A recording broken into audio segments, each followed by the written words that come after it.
英國政府咧關於定居改革嘅文件 Earn Settlement 賺取定居嘅呢個諮詢文件出咗之後咧 BNO Visa 可以維持居住5年就可以定居嘅規定，但同時加入咗英文要由 B1 加到 B2嘅水平，同埋咧有入息嘅要求。英國國會咧喺11月25號嘅朝早咧就進行咗相關嘅辯論，當中咧唔同嘅國會議員就提出關於 BNO Visa 嘅問題，同埋咧提出咗關於英文啦同埋入息要求嘅問題。最後官員咧亦都有回應嘅，咁我就翻譯咗咧有關官員嘅回應啦，同埋當中值得留意一啲國會議員嘅發言。關於呢個官員嘅回應，佢就話咧而家列出嘅強制性要求咧係屬於基本嘅要求，呢啲要求咧對於希望喺英國定居嘅人嚟講咧係合理嘅，但係政府都會考慮向某一啲嘅群體係咪應該獲得豁免，將會喺呢一方面咧諮詢，並且表示政府咧目前係未有任何嘅決定嘅。Grateful. Could you set out for somebody with a learning difference what the English requirements will be, and also obviously the earning requirements, because clearly they're going to be significantly different from perhaps the wider community, and how that will be assessed? Thank the honourable member for her very, very good question. And within the 12-week consultation, we will be considering vulnerable groups, and also to reassure, there is more detail coming on the exact requirements. And when we say A-level, we're not talking our A-level standards. They're not going to have to study Shakespeare and poetry. It is for foreign language speakers, but more detail will follow on English language requirements. We will continue to offer a shorter pathway to settlement for non-UK dependents of British citizens to 5 years, and we will retain existing safeguards to protect the vulnerable, including settlement rights for victims of domestic violence and abuse. The EU settlement scheme and grants under the Windrush scheme are not within scope of the proposed reforms. These routes will remain unchanged. The Earned Settlement consultation, officially launched on the 20th of November, will be open for 12 weeks until the 12th of February 2025, and we've had nearly 60,000 respondents to that so far, and this debate today is useful for feeding in views of your constituents, so thank you again. I encourage all here to ensure that their constituents are aware of the consultation to reach as many members of the public as possible. As set out by the Home Secretary last week, these reforms are underpinned by values that are truly representative of our country, contribution and fairness. Moving to the BNO route, I'll give way.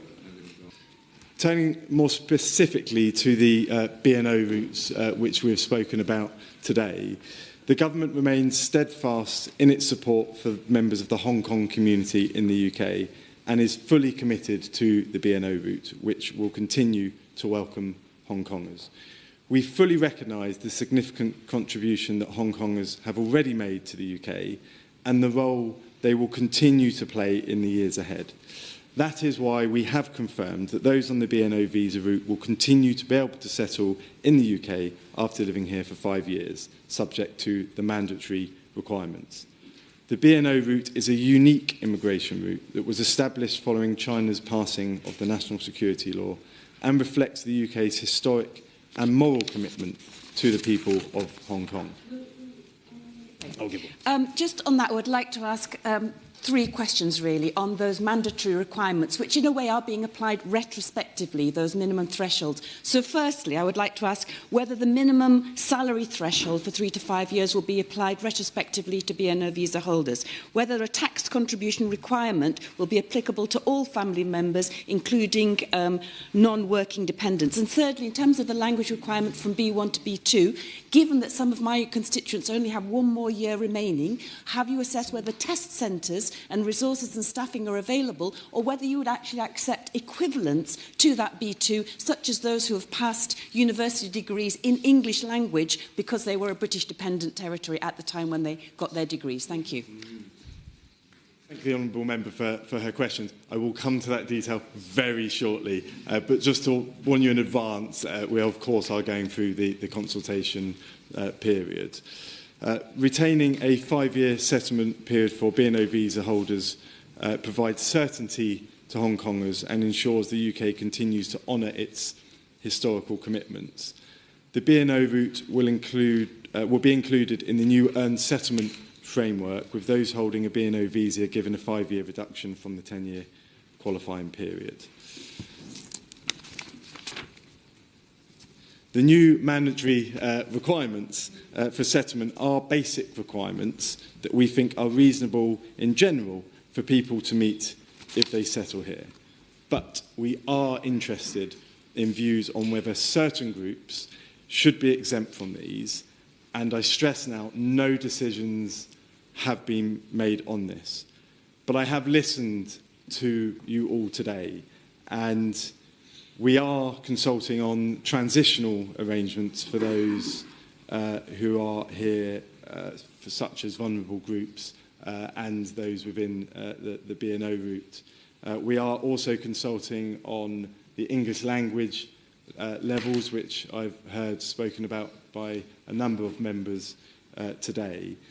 Also, the concerns raised by a number of you, again, around assets versus income. It's a strong argument, and that will be taken into consideration when making these decisions. And also the possibility of extension of the route for those born after 1997. I'm also interested in the survey that the Honourable Member for Rushcliffe mentioned of 5,000 having completed, and I'd like to have sight of that before these decisions are made over the next 12 weeks. I've taken away a number of questions, including my honourable friend for Exeter, and I'm keen to go dragon boating with the community at some point. Perhaps I could listen to them more and learn more over the next 12 weeks. And there's been a number of points made and repeated, and all of that has been taken away for consideration. The word repatriation is important. It communicates the sense that the UK sees Hong Kongers as people who rightfully belong here and whose presence is understood and recognised. This is an important and powerful message, and I want to place on record my thanks to my right honourable friend, the Home Secretary, and to Home Office ministers for their continued commitment. However, the headline announcement hasn't dispelled all anxiety for 2 reasons. Firstly, the consultation document suggests that in order to be eligible for ILR, applicants should demonstrate that they have earned at least £12,570 per year for 3 to 5 years. Now, the intention behind this is understandable, to maintain confidence in the system. But the BNO route was never conceived as a classic economic migration route. It is a humanitarian route for people who have demonstrated a uniquely strong attachment to this country. Many BNO households are income poor but asset rich. They arrived with significant savings and have supported themselves without recourse to public funds.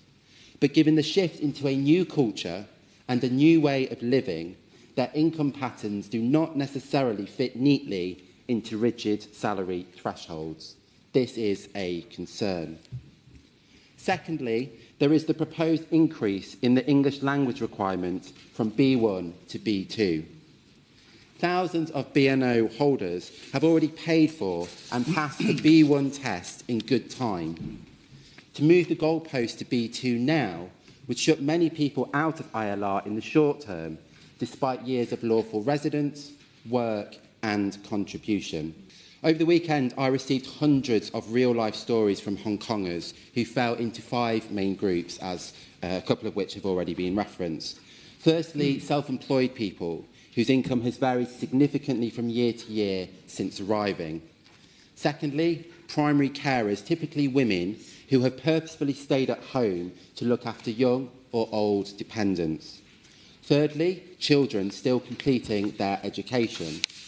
Fourthly, older couples who work limited hours for age and health reasons. And finally, families who, for very practical reasons, won't be able to arrange for everybody to study and demonstrate linguistic competency in the next few months. And with months to go until many BNO families hit the 5-year mark, the possibility of a sudden shift has understandably caused anxiety. I therefore want to ask the Minister today whether he would consider, firstly, if the government is to impose a financial test, could this be an assessed contribution at a household level rather than for each person in isolation? Secondly, would the government consider introducing transitional arrangements so that anyone already on a pathway to ILR is not subject to new conditions retrospectively? Thirdly, would the government consider exempting the BNO route from the changes altogether, having openly acknowledged their historic attachment to the United Kingdom? And fourthly, if these new rules are needed, would the government look into common sense exemptions for pensioners, children, disabled people and others for whom earning and linguistic potential is likely to remain low? I welcome the confirmation from the government last week that people with BNO visas will continue to qualify for permanent residence in the UK after 5 years. This is a right and fair thing to do for people with such unique attachments to this country. However, the government's new consultation has left many of my constituents in Bath concerned about their futures, in particular our valuable Hong Kong community. BNOs are not, as has already been said, economic migrants. Many made an irreversible decision to come to the UK to flee political persecution and repression. For many, returning to Hong Kong is not an option. Changes to indefinite leave to remain requirements could put BNOs in an impossible position, unable to settle in the UK and unable to return to Hong Kong. One of my constituents is a self-funded PhD student on a BNO visa. He is concerned about the proposed income requirements of ILR. Since any part-time work during his study could be under the taxable income threshold, it is likely that he will not meet the income requirement during the period of study. He feels that the UK government is in effect encouraging him to either abandon his PhD in favour of entering the job market or leave the UK after his PhD studies are complete. BNO families came to the UK seeking safety, stability and the shared values of freedom and democracy. Retrospective changes risk undermining the spirit of the BNO pathway altogether. The potential for a sudden increase to the B2 English language test is particularly concerning to some of my constituents. Thousands of BNOs are due to become eligible for settlement in 2026. They have been planning and preparing, as we've already heard, for the current B1 English requirement. A sudden mandatory increase to the B2 level, which requires near-fluent conversation and complex argument, a significant step up from B1, would be difficult to achieve, especially to many older applicants. For my constituents who have begun the process of settlement while contributing to society, it now feels like the government is throwing additional barriers in their way. The government must look at providing flexibility through a transitionary period if it is to press ahead with any of these changes. At the very least, to have the major wave of applicants in April 2026 be unaffected by any of these new rules. I urge the government to listen. The concerns I'm hearing are simple. People feel the goalposts are being moved in the final minutes. Raising the English language requirement from B1 to B2 and a mandatory earnings threshold for settlement risks shutting out the very people who have built their lives here in good faith. I've heard from constituents who now meet every rule set out when they arrived, only to now fear that they may not qualify because a partner struggles with the written element of a B2 test, or because a family member earns below a threshold despite working. I've met constituents who have already taken their B1 test, fully prepared to apply for ILR in 2026, and now they fear the standard might change at the last minute. Additionally, a rigid income requirement risks misunderstanding how many BNO households operate. Many are income poor but savings rich. Others have one parent working part-time to support the family through their transition to a new country. If income is measured at the level of each individual rather than at the level of the household, thousands could be locked out of ILR through no fault of their own. And that would be an unintended, deeply unjust outcome and one we should avoid. A longer journey to settlement risks leaving people stuck in limbo, and limbo is no foundation for a stable life.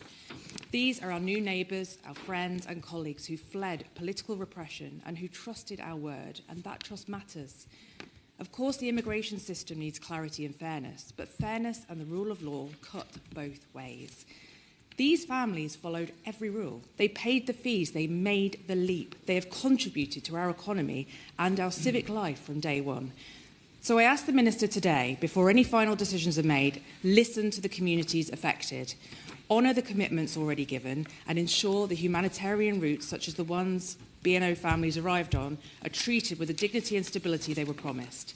Let's avoid retroactive changes. Let's make sure transitional arrangements protect anyone already on the pathway.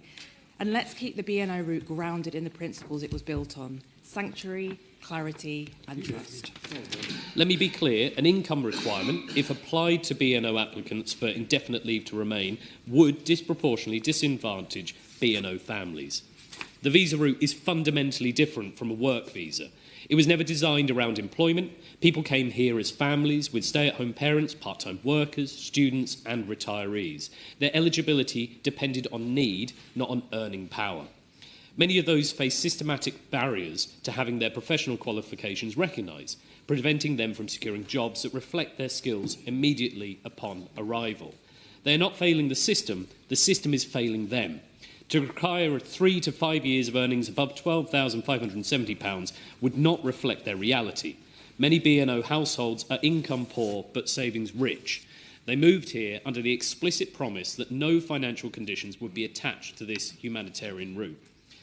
The proposed increase from B1 to B2 English has caused deep worry among BNO holders, particularly those nearing retirement or who have already earned their B1 qualification and are months away from eligibility for settlement.